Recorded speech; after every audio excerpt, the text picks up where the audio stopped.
नमस्कार, आप देख रहे हैं टाइम्स टुडे उत्तर प्रदेश। इस वक्त की खबर जौनपुर से। नवागत डीएम ने किया कार्यभार ग्रहण, मीडिया के सामने हुए रूबरू।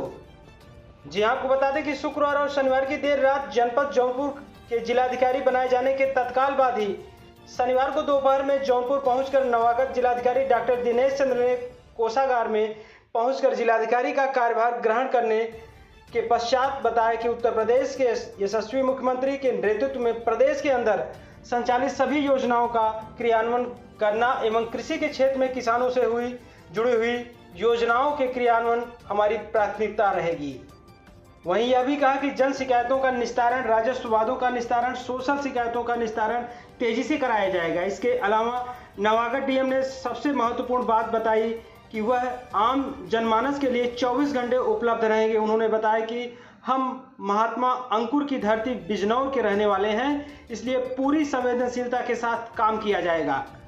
डॉक्टर चंद ने कहा कि विकास के सभी कार्यों में जनप्रतिनिधियों और जन सहयोग सहित मीडिया का फीडबैक लेते हुए विकास कार्यों को आगे बढ़ाया जाएगा तथा निवर्तमान डीएम रविंद्र कुमार मादंड के कार्यों की सराहना करते हुए कहा कि उन्होंने जिले में अच्छे काम किए हैं, उसे और आगे बढ़ाया जाएगा। आइए क्या कुछ उन्होंने जनपद वासियों के लिए और जौनपुर के लिए क्या कहा है, सीधे हम आपको सुनाते हैं। अभी तक अगर आपने हमारा चैनल सब्सक्राइब नहीं किया है तो जरूर कर लें, बेल आइकन की घंटी को ऑल कर लें। आइए हम आपको सुनाते हैं क्या कुछ कहा है डॉक्टर दिनेश चंद्र ने, सीधे हम आपको सुनवाएंगे। महत्वपूर्ण जनपदों में से एक है और उसकी एक सांस्कृतिक, ऐतिहासिक और विशेष रूप से शिक्षा के क्षेत्र में जो उपलब्धि है वो अत्यंत प्रतिष्ठित और सराहनीय है। और मुझे यहाँ पर आने का मौका मिला तो निश्चित रूप से मैं जो उत्तर प्रदेश सरकार की और केंद्र सरकार की महत्वपूर्ण योजनाएं हैं उनको यथार्थ के धरातल पर लाकर क्रियान्वित करने का प्रयास करूँगा। और इसमें जनता, जनप्रतिनिधि और इलेक्ट्रॉनिक और प्रिंट मीडिया और अपने सहयोगी अधिकारियों के सहयोग से सभी योजनाओं को ये प्रयास रहेगा कि उसको यथार्थ के धरातल पर एक अच्छे ढंग से क्रियान्वित किया जा सके। जन शिकायतों का निस्तारण, राजस्व वादों का निस्तारण ये मेरी प्राथमिकता है। और कृषि के क्षेत्र में मैं सदैव ये प्रयास करता हूं कि कृषि के क्षेत्र में चूँकि हमारे किसान बंधु उससे जुड़े हुए हैं तो उनसे जुड़ी हुई समस्त योजनाओं को बहुत ही मजबूती के साथ क्रियान्वित किया जाएगा। साथ ही जो सामाजिक सेक्टर की योजनाएं हैं जिसमें जो हमारे बहुत ही पात्र व्यक्ति हैं जो आर्थिक रूप से समृद्ध नहीं हैं उनके लिए जो योजनाएं हैं उस पर भी विशेष फोकस दिया जाएगा। और जनता के लिए मैं हर समय उपलब्ध रहूँगा, ये मेरी बात है। सर, एक समस्या थी जो है कि जो लोग अधिकारी जो है अपना सीओजी नंबर अपने पास नहीं रखते, क्या आगे आपके इसमें देखा जा सकता है कि अधिकारी जो है सीओजी नंबर खुद उठाएंगे और जो है जनता की समस्याओं का हल करेंगे?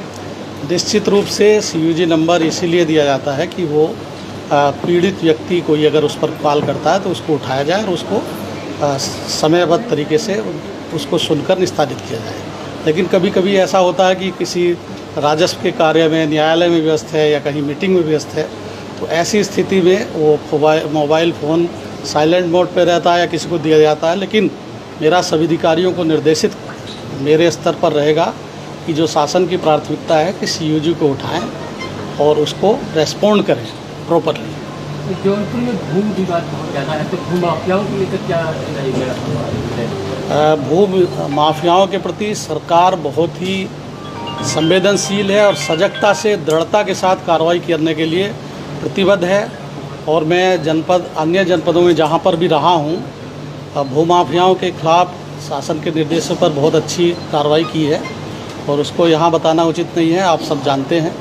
तो जो भी भूमाफिया होगा यदि वह चिन्हित होगा तो उस पर दृढ़ से दृढ़ कार्रवाई की जाएगी, कठोर से कठोर। प्रमुख प्रायोरिटी आपकी क्या होगी जनपद के लिए? मैंने जैसा पहले बताया, सबसे पहले जन शिकायतों का निस्तारण, किसानों की समस्याओं का निस्तारण, राजस्व वादों का निस्तारण और सोशल सेक्टर की जितनी योजनाएँ हैं, पेंशन इत्यादि, जिसमें हमारे गरीब और पिछड़े वर्ग के लोग जो आर्थिक रूप से समृद्ध नहीं है उनके लिए योजनाएं हैं, उस पर विशेष।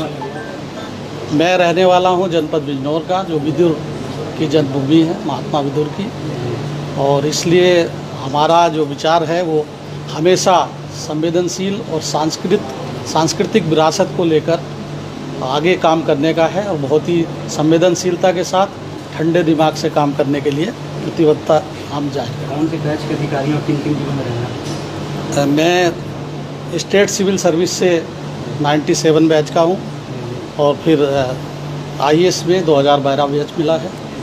बहुत महत्वपूर्ण जनपदों में मैं रह चुका हूँ PCS की, जैसे हरिद्वार, मुरादाबाद, सहारनपुर, मेरठ, गाजियाबाद, अलीगढ़ और इलाहाबाद, गोरखपुर।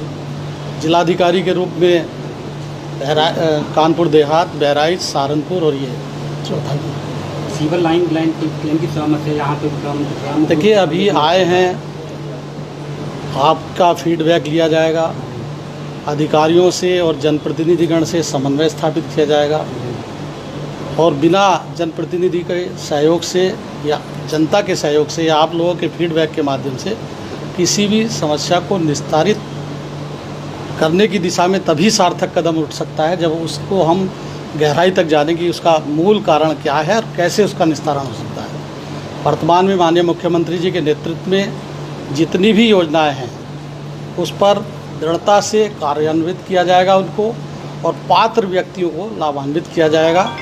साथ ही सभी अधिकारी जो मुख्यालय पर शासन के निर्देश हैं कि मुख्यालय पर रहें, उसको सुनिश्चित किया जाएगा। यद्यपि मेरे जो पूर्वाधिकारी हैं रविंद्र जी, उन्होंने भी अच्छा काम यहाँ पर किया है और मैं उस कार्य को आगे बढ़ाने की कोशिश करूँगा। ठीक सर, IGRS हो चाहे तहसील की जो थाना भी उसको कागजी फोरम पूरा देगा, जनता जो परेशान होती है थाने पे आती है, तहसील पे आती है, सुनवाई नहीं होती, उसको कैसे टेक्निकल करेंगे? देखिए, उसका एक मैकेनिज्म है। पहले शिकायतों को पंजीकृत करना, पंजीकृत करके उन शिकायतों को जो सक्षम अधिकारी है उसके वहाँ पर भेजना और उसके माध्यम से गुणवत्तापरक निस्तारण होना और फिर हम उसको रैंडम चेक भी कराएंगे और सीधे जिसकी शिकायत है उसके लिए एक नेटवर्क बना के कंट्रोल रूम बनाकर उससे बातचीत करके उसकी शिकायतों के संतुष्टिकरण का एक पैमाना निर्धारित करेंगे। यद्यपि आप जानते हैं कि राजस्व से जुड़ी हुई समस्याएं ऐसी होती है कि एक व्यक्ति जो पीड़ित होता है, जब उसको लाभ मिलता है तो वो संतुष्ट होता है और जिसका ज़मीन इधर उधर होती है वो असंतुष्ट होता है। लेकिन हमारा जो दायित्व रहेगा कि जो उचित है उसको न्याय मिले।